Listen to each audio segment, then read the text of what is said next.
I am back from my little vacay for a new magnificent Monster Monday, which is, in case you've forgotten, the best way to start your week. I return with a lower level build this time around and featuring one of the new monsters from Zenless Zone Zero, the Huskron.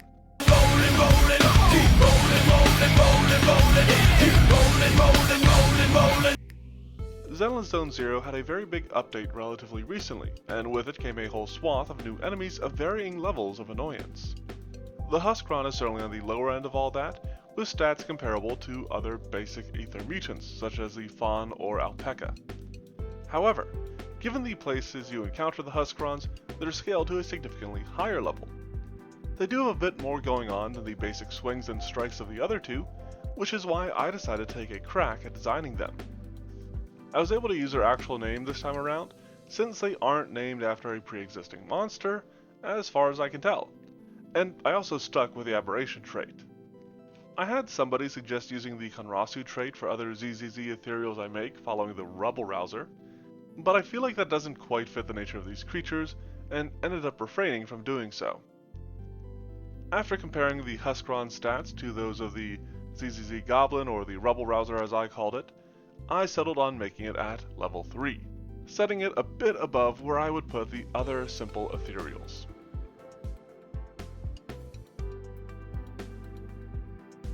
Getting into the basics of this beastie, I leaned into making the Huskron a little beefier with a high constitution. This is largely for flavor, as its primary combat stat is still strength, which has a moderate bonus.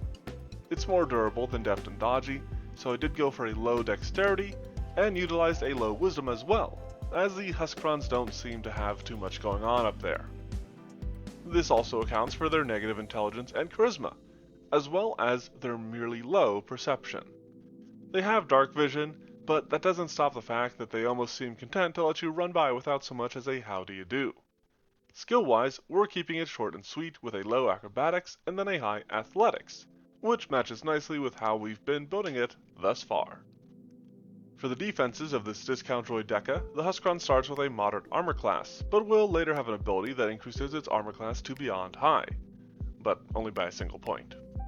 To account for this, the Huskron has a high pool of hit points, which is also based on its weakness to fire damage.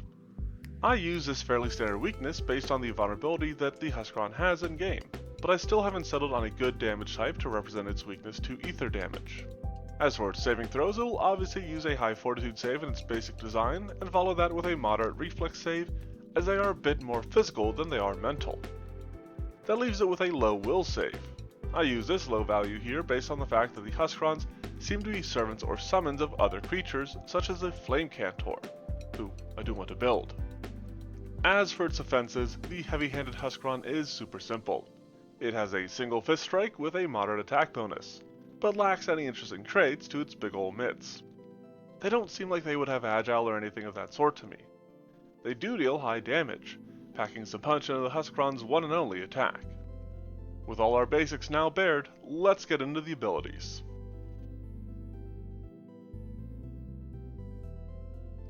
Rolling right into these, Defensive Curl is the central ability of the Huskron's entire kit, which is admittedly not very large. This ability is based on the Huskron's unhatched form and the defensive stance it will take to guard against players. Mechanically, we demonstrate this with a simple +2 bonus to its armor class, but the action of doing so severely limits its actions until it uses this action again to uncurl. However, as I said, this is a central ability to its design.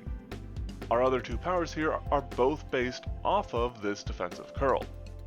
For example, Unbalancing Deflection is a reaction triggered by an adjacent creature missing the Huskron with a melee strike.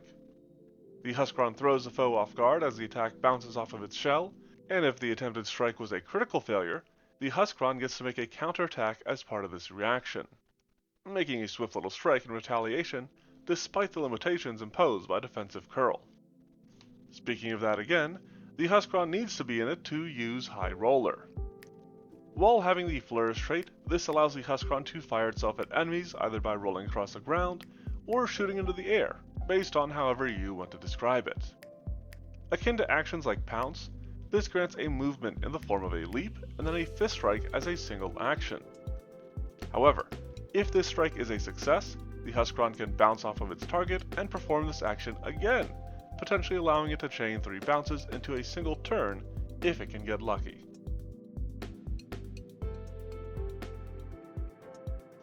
That does bring us to the end of the Huskron's design. A quick little creature to get back into the swing of things. This sinister sphere sends suspects scattering as it shoots onto the scene, squashing and smashing any scrubs with supreme severity. The Huskrons are rather basic creatures, but I still feel that their defensive curl and the abilities that spiral off of it give them a unique combat style that should hopefully be fun to run and provide your players with an entertaining encounter. As I said earlier in the video, I fully intend to build a Flame Cantor, because they look cool, but I did want to have the Huskrons built first, good to go, so that he could summon them. Let me know what you think of this creature and what other sorts of creatures you'd like to see in a comment. If you like what you see here and want more, be sure to leave a like and then subscribe to the channel. You can check out the blog, which is linked below, along with the Twitter and Discord. Thanks for watching, and have a monstrous Monday.